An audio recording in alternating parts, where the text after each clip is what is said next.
Hello friends, welcome to the new episode of my channel I Prince. তো বেশ কয়েকটা update সামনে এসেছে, তো প্রত্যেকটা আপডেট নিয়েই কথা বলতে চলেছি।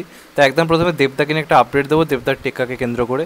তো টেক্কা সিনেমার সেকেন্ড সং কালকে আসতে চলেছে। গানটার নাম হচ্ছে তাসের দেশ। গানটা লিখেছে হচ্ছে সানাই দাস এবং গানটা মিউজিক দিয়েছে রথিজিৎ দা। তো এই গানটা কালকে রিলিজ করছে, তো কখন আসে সেটা একটা দেখার ব্যাপার। আমার মন বলছে মোটামুটি ওই 12টা, 12:30 বা 11টা এরম টাইম করে রিলিজ করবে। তো দেখা যাক শেষ পর্যন্ত গানটা কেমন হয়। আমি তো গানটা দেখার জন্য অবশ্যই এক্সাইটেড রয়েছি। প্রথম গানটা তো দুর্দান্ত হয়েছে, তো আশা করবো সেকেন্ড গানটাও একটা দারুণ কিছু গান হবে এবং গানটার মধ্যে হয়তো আমরা একটা মানে স্যাডনেস বা সিনেমার অন্য কোনো একটা ব্যাপার কিছুই দেখতে পাই, তাহলে সিনেমাটা রিলিজের আগে আর একটা হাইপ কিন্তু ক্রিয়েট করতে পারে। তো দেখা যাক গানটা কেমন হয়। গানটা কাল দেখার জন্য অবশ্যই মুখিয়ে রয়েছি। আশা করবো আমরা একটা দারুণ গান হয়তো পেতে চলেছি, এমনটা শ্রীজিৎ মুখার্জি সিনেমায় সবসময় থাকে। এর পরবর্তী আপডেটটা ধুম 4কে কেন্দ্র করে। আমরা তো শুনতে পাচ্ছি রণবীর কাপুর ধুম 4-এ থাকতে চলেছে, যেটা সত্যি একটা এক্সাইটিং নিউজ।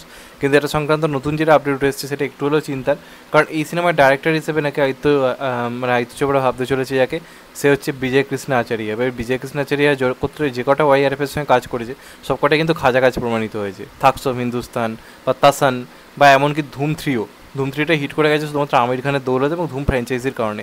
কিন্তু মানে সবাই কিন্তু তুমুলভাবে কিন্তু সিনেমাটা ক্রিটিসাইজ করেছিল।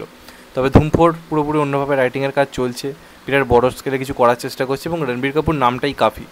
যেমন ধুম 3 করতে কোনো নেগেটিভিটি তখন চোখে পড়েনি শুধুমাত্র আমির খানের জন্য, তেমন ধুম 4-এর ক্ষেত্রে কোনো নেগেটিভিটি কাজ করবে না শুধুমাত্র রণবীর কাপুরের জন্য। দেখো অ্যানিমেলেও তো অনেক কিছু নেগেটিভ ছিল, কিন্তু এত ভালো পারফরমেন্স ছিল আমরা সেই নেগেটিভ দিকগুলো নিয়ে আলোচনাই করতে যাইনি, আমরা শুধু সিনেমাটা নিয়ে আলোচনা করেছি।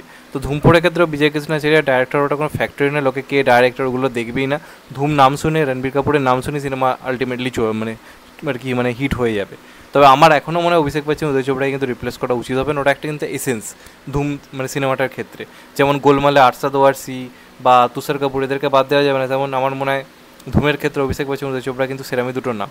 তো দেখা যাক শেষ পর্যন্ত কি সিদ্ধান্ত হয়। আমি তো চাই বড় থাকুক, তাহলে ব্যাপারটা আরও জমজমাট হবে। তো তোমাদের এটা নিয়ে কি মত অবশ্যই কিন্তু জানিও। পরবর্তী আপডেটটা ভুলভুলাইয়া 3-এর ট্রেলারকে কেন্দ্র করে। তো যেটা জানা যাচ্ছে 6 অক্টোবর এই সিনেমার ট্রেলার আসতে চলেছে এবং ক্রিটিক্সদের মতামত অনুযায়ী এই ট্রেলারটা নাকি বিরাট কিছু হতে চলেছে, মানে সবার এক্সপেকটেশন পূরণ করবে এবং ভুলভুলাইয়া টিয়ার 2-এর থেকেও যেটা খুব বড় স্কেলের কাজ সেটা নাকি মানে ট্রেলার থেকে বয়ে যাবে। তো দেখা যাক কী হয়। তাই আপাতত জানা যাচ্ছে 6 অক্টোবর একটা ট্রেলার আসছে, তো বেশ এক্সাইটিং নিউজ। দেখা যাক শেষ পর্যন্ত ট্রেলারটা কেমন হয়, আলটিমেটলি আমরা কী দেখতে পাই ট্রেলারের মধ্যে। পরবর্তী আপডেটটা থালাপতি 69-কে কেন্দ্র করে।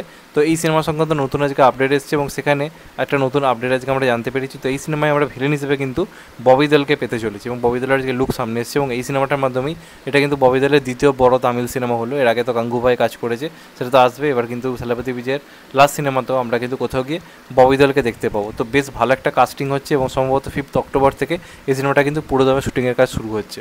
তো দেখা যাক শেষ পর্যন্ত কী হয়। আমি তো খুবই এক্সাইটেড রয়েছি ব্যাপারটা নিয়ে।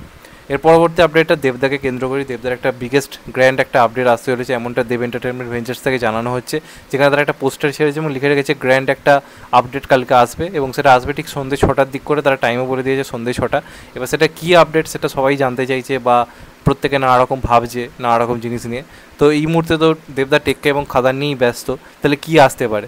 আমার যেটুকু যা পোস্টারটার ডিজাইন থেকে মনে হচ্ছে কেন জানি না যে আমরা হয়তো বিনোদিনী সংক্রান্ত কিছু জানতে পেরে চলেছি, কারণ এই যে পর্দা রয়েছে সাধারণত যে অপেরা যেখানে বিনোদিনী আর কি পারফর্ম করতো, তো তার আগেই তো এরকম পর্দা দেওয়া থাকতো, ওই সময় যেরকম পর্দা হতো। তো সেটা দেখে কোথাও আমার মনে হচ্ছে বিনোদিনী সংক্রান্ত কিছু একটা আপডেট আসতে পারে, যে ওটা কবে রিলিজ করবে বা ওটার হয়তো কোনো পোস্টার আসবে, কিছু একটা অ্যানাউন্সমেন্ট আসবে। এটুকু সিও দেবদা কালকে একটা ধামাকা আনছে এবং সেটা বিনোদিনী হতে পারে বা আরও বিরাট কিছু, যেমন আজকে খাদানের কিছু আসবে, আমরা তো কেউ এক্সপেক্টই করিনি কিন্তু চলে এসছে। তো সেই হিসেবে একটা এক্সপেকটেশন রাখাই যায়, তো আমরা বড় কিছু হয়তো পেতে চলেছি। তবে মন বলছে বিনোদিনী সংক্রান্ত কোনো আপডেট কালকে সন্ধ্যে 6টায় দেব এন্টারটেনমেন্ট ভেঞ্চার্সের ইউটিউব চ্যানেল বা ফেসবুক পেজে আমরা হয়তো পেতে চলেছি। তো দেখা যাক শেষ পর্যন্ত কোনটা হয়। তোমাদের এটা নিয়ে কী মতামত অবশ্যই কমেন্ট করে জানিও। আর চ্যানেলটা নতুন হলে চ্যানেলটাকে সাবস্ক্রাইব করে দিও and get the bell icon. ভালো থেকো সবাই, টেক কেয়ার, নমস্কার, আবার দেখা হবে। এখন তো বাই, সবাই ভালো থেকো, সুস্থ থেকো, নমস্কার, টেক কেয়ার, আবার দেখা হবে। ভালো থেকো সবাই, টেক কেয়ার, আবার দেখা হবে।